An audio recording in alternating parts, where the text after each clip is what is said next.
Jornal ISTV Cidade, Uberaba. Estamos de volta com o ISTV Cidade, o noticiário da família uberabense, hoje trazendo uma figura da política uberabense, um jovem atuante na política, o vereador Caio Godoy. Muito obrigado por aceitar o nosso convite, Caio, e participar desse ISTV Cidade. Muito obrigado pelo convite, Paulo. É um prazer poder estar aqui novamente, né? Se não me engano, é a segunda vez que eu estou aqui para poder falar de política pública. Eu fico muito honrado pelo convite, vai ser um prazer conversar com você. Isso mesmo, ó. E o Caio, eu vou te falar, ele é moço novo, incansável, não para de correr. Correu o trecho, correndo a prefeitura, correndo a Câmara, enfim. Está aqui a prestação de contas que eu já mostro. Prestação de contas, 1000 dias. Caio Godoy, vereador Uberaba, coerência e transparência está aqui. E a gente já vai correr aqui, eu dei uma olhada. Olha só, fiscalização. Aliás, essa é a grande função do vereador, né? Exatamente. Você tem essa consciência, né, Caio? Sem dúvidas, e assim, um dos papéis principais que a população, inclusive, precisa entender, a gente tem que mudar essa cultura, é que os vereadores, né, a função principal de um vereador é fiscalizar o município, e muitas das vezes, infelizmente, isso não acontece. E é por isso que muitas das coisas não andam, né, no governo, porque a fiscalização não faz o papel que deveria. E na minha prestação de contas eu fiz questão, né, de colocar uma página falando sobre fiscalização, sobre dados, sobre índices, índices públicos, né, que o cidadão pode acessar, que a gente fiscalizou e vem fiscalizando a prefeitura nos últimos anos, que é a principal função de um vereador. Você teve, do lado de lá, entre aspas, vamos falar assim, né, foi líder do governo lá na Câmara Municipal. O que você acha que seduz o vereador a perder um pouco dessa sua função de fiscalizar, de estar sempre cobrando do executivo? O que você acha que desvirtua um pouco, Caio, pela sua experiência? Olha, Paulo, eu quando fui escolhido para ser líder de governo, foi até uma escolha, porque quando fui eleito, né, pelo partido que fui, eu fui o único vereador eleito, no caso, que estava no mesmo partido que a prefeito. Então, fui escolhido para ser líder ali por, acredito eu, até falta de opção. Foi, né? A força do momento. Do momento, exato. E isso aconteceu, eu era muito jovem, na época eu tinha acabado de ter sido eleito com 24 anos. Hoje você está com... Hoje eu fiz 28 no final do ano. No final do ano agora de 2023. E fui escolhido para ser o representante do governo, enfim.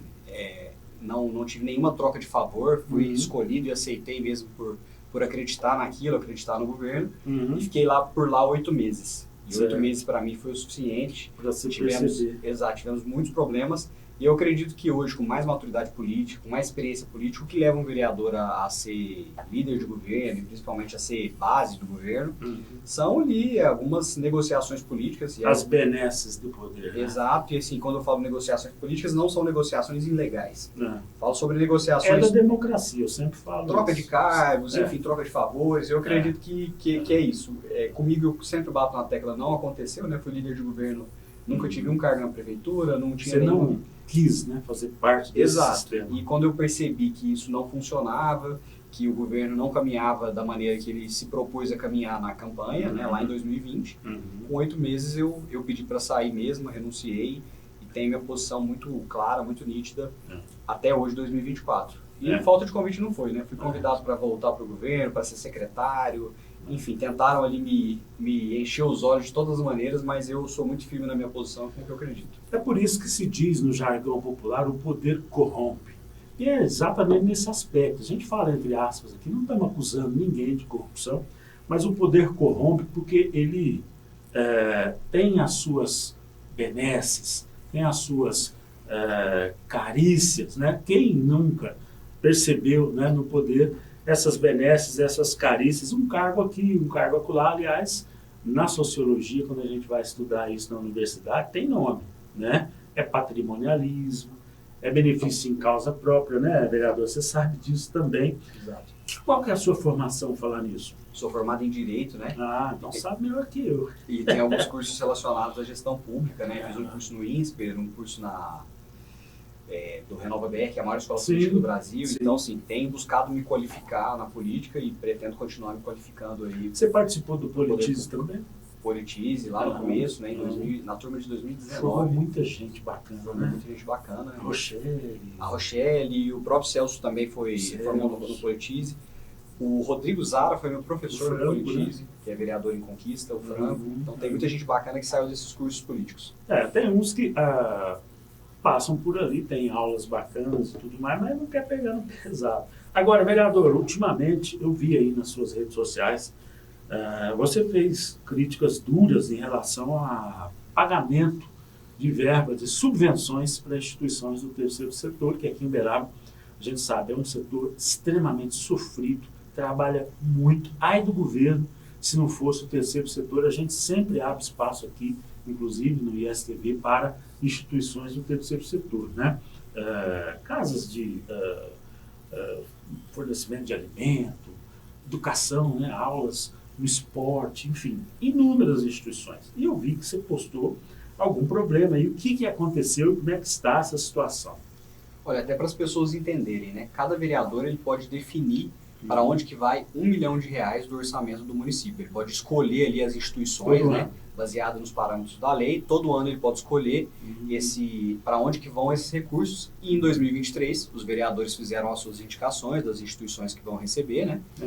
E esse valor não foi pago.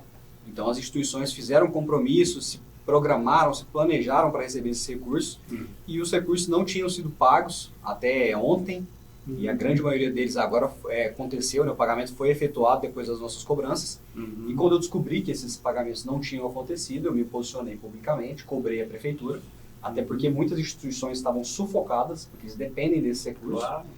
E a gente fez uma cobrança pública, enfim, nas redes sociais, o vídeo viralizou, e esses pagamentos aconteceram agora, depois das cobranças, como a grande maioria das coisas nesse governo, infelizmente só acontece aos empurrões depois de uma cobrança pública.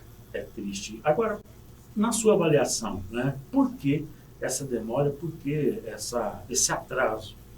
Olha, eu acredito que não existe má vontade no caso, até porque nenhum gestor público atrasaria as emendas propositalmente, ainda mais umas emendas sabendo a dor de cabeça, sabendo a dor de cabeça que traria e que politicamente é péssimo. Então acho que não foi por má vontade, mas sim foi por uma falta de planejamento, bateu cabeça por uma falta de técnica, erraram ali no planejamento, no orçamento e mais uma vez eles deixaram as instituições com esse grande atraso. Eu estou dizendo mais uma vez porque nós estamos encerrando aí essa gestão, né? Começou em 2021.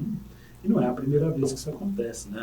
A gente vê reclamações aí nas redes, na imprensa, de uma forma geral, praticamente todo ano, né? Agora, vereador, nós estamos no ano eleitoral. 2024 é um ano de renovação na Câmara Municipal, eventualmente, né? Se o eleitor não quiser, não há renovação. E também a sucessão municipal, se o eleitor quiser. Qual que é a sua percepção em relação a esse desenvolvimento, a essa dinâmica de 2024, agora de olho nas eleições? Nós já, evidentemente, vamos ter muita mudança daqui até as eleições, né? Tem muita água para correr debaixo da ponte, mas pelo que você já percebe aí nesse começo de ano, o que você sente? Qual que é o sentimento do vereador Caio Godoy? Olha, Paulo, o sentimento que eu tenho é um sentimento que a gente já vem percebendo há algum tempo, uma rejeição muito grande à prefeitura. Obviamente a gente não pode desmerecer o atual governo em relação a uma reeleição, porque tem toda uma estrutura da máquina, o prefeito nunca perdeu uma reeleição, mas eu acho que também um prefeito, principalmente em primeiro mandato, nunca teve uma rejeição tão grande como a Elisa possui. Então a gente tem grandes possibilidades de ter alguém que vai suceder ela, né, dela não se reeleger. Renovação. E em relação à Câmara, eu tenho um sentimento, até por uma questão partidária, que pelo menos os 7 vereadores, né, 1/3 da Câmara hoje, não se reelegerá por uma questão de partidos políticos mesmo. E eu acho que essa renovação vai acontecer de pelo menos 1/3 da Câmara e com grandes possibilidades também de a gente ter uma renovação na Prefeitura. Certo. Hoje você está em qual partido mesmo? Hoje eu ainda sou filiado ao Solidariedade. Solidariedade. É o partido da Elisa, né? Exato, até por não poder sair, né? A lei não permite o vereador que agora o vereador nós saia do vamos ter partido. uma janela, né? De renovação partidária. Você pretende naturalmente mudar de partido? Sim, sem dúvidas. Isso já está previsto. já está em negociação? Tem alguma coisa em vista? Uma revelação para fazer para nós, de repente, né? Não tem problema em relação a isso. Eu tenho uma excelente relação com o pessoal aqui do Novo, né, do Partido Novo Uberaba, e tenho uma relação muito boa também com o Franco, né, que no caso é o líder partidário do PP. Certo. Então provavelmente serei candidato em um desses partidos. Se você me perguntasse hoje onde você acha que isso vai acontecer, provavelmente no partido, no PP, até por ter mais uma possibilidade mais forte, você diria. É uma possibilidade forte, e pela relação hoje que eu construí de confiança com o líder partidário na legenda, então provavelmente o cenário seria esse. Agora, vamos só voltando aqui um pouquinho, né, falar um pouco da gestão municipal. É claro que a competência do vereador é o legislativo, é legislar, mas ele fiscaliza também. O que você acha que é a grande deficiência? Nós falamos aqui um pouco da questão do pagamento de verbas e planejamento e tudo mais.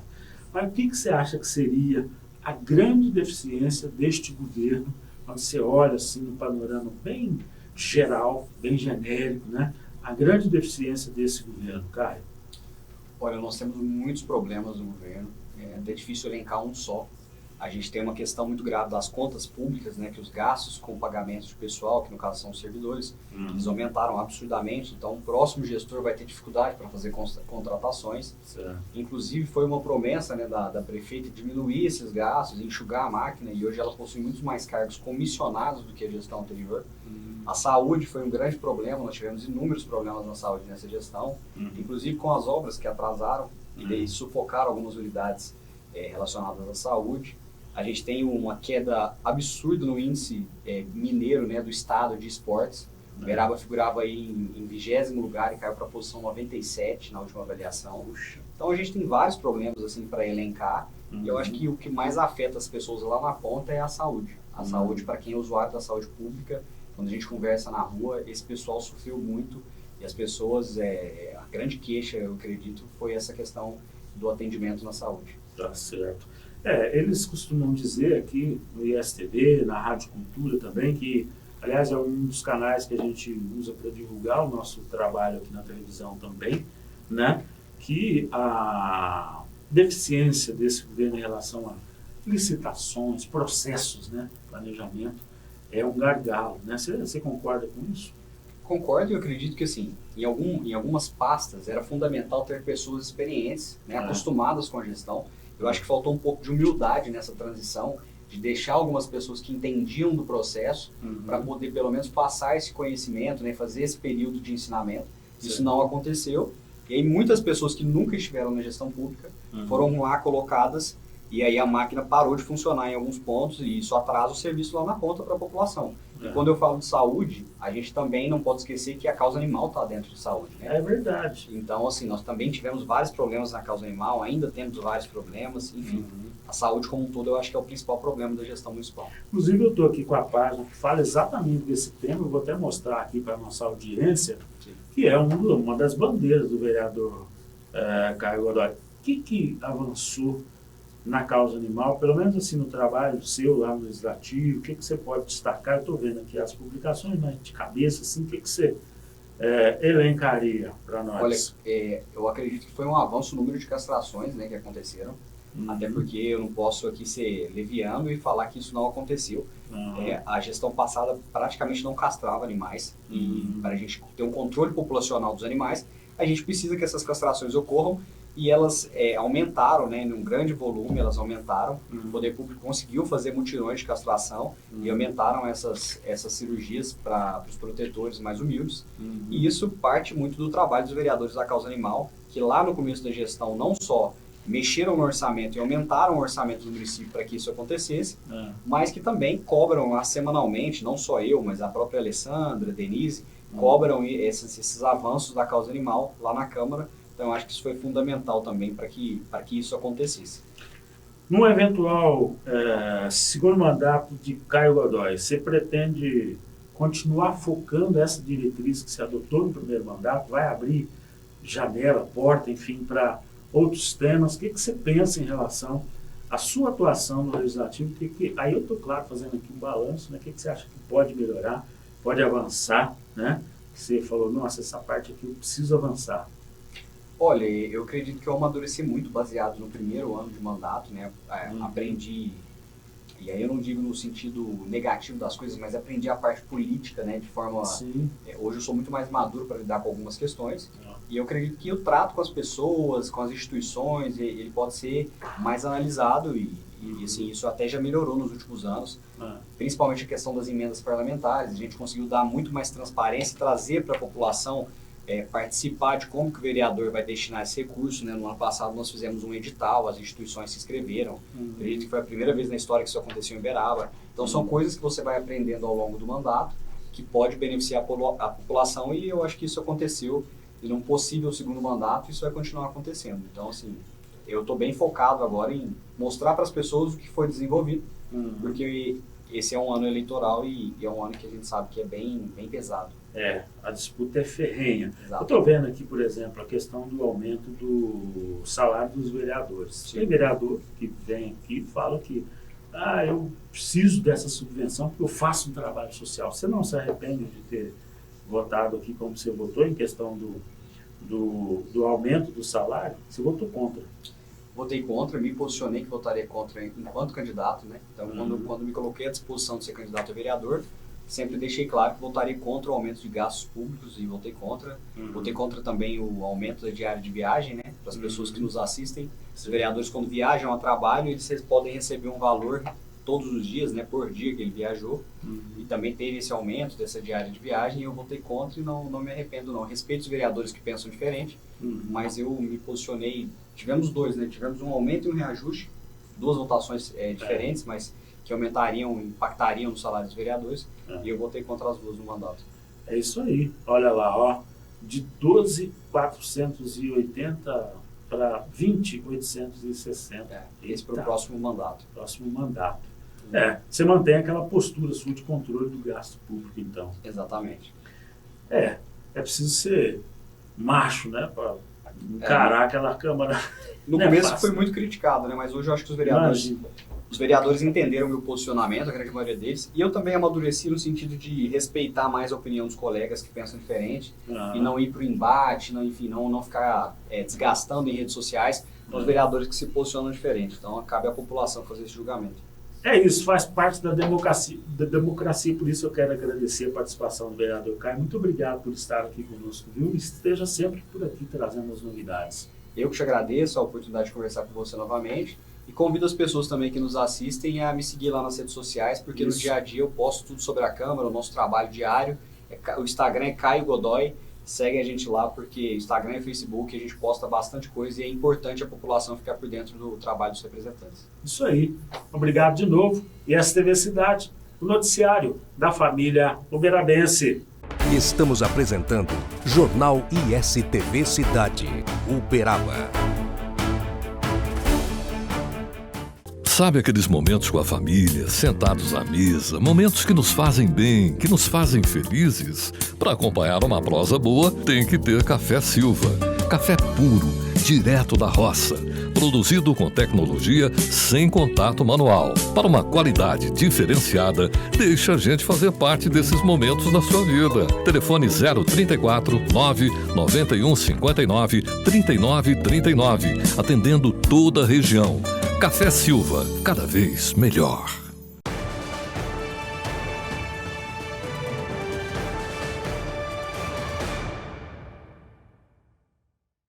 Olá, seja bem-vindo à ABCZ Notícia. 2023 foi marcado pelo início de uma nova gestão na ABCZ. Durante essa semana, a gente relembra o primeiro ano de trabalho da diretoria triênio 2023-2025. A nova gestão iniciou o ano com um café de boas-vindas e apresentação dos diretores. No início de janeiro, a ABCZ recebeu a visita de representantes do 67º Batalhão de Polícia Militar de Uberaba e acompanhou o balanço anual de criminalidade das áreas rurais da região, destacando a redução em 30% dos furtos e roubos a fazendas em comparação com o ano anterior. A ABCZ recebeu a comitiva presidencial do Panamá e tivemos a confirmação da vinda de ministérios do país. Na primeira reunião da nova diretoria da ABCZ, em quase 9 horas de trabalho, foram tratados assuntos administrativos, o diagnóstico situacional da entidade e a apresentação de novos serviços. Teve encontro com as presidências das associações promocionais das raças zebuínas e a visita da Superintendência de Varejo do Banco do Brasil em Minas Gerais. A ABCZ deu início a tratativas com o objetivo de criar evento técnico voltado a todas as fases da cadeia produtiva do leite. Realizada a primeira conversa oficial com a prefeita de Uberaba, Elisa Araújo, acompanhamos o processo final da quarentena na fazenda experimental e a primeira exportação de bovinos do ano para a Bolívia. Em agenda em Brasília, teve reuniões com o ministro da Agricultura e Pecuária, Carlos Fávaro, e com o presidente da Câmara dos Deputados, Arthur Lira. Recebemos o fórum Encontro Técnico, Cenário e Perspectivas para a Raça Sindi, e a ABCZ esteve presente na roda de conversa com o vice-governador de Minas Gerais, o professor Matheus Simões.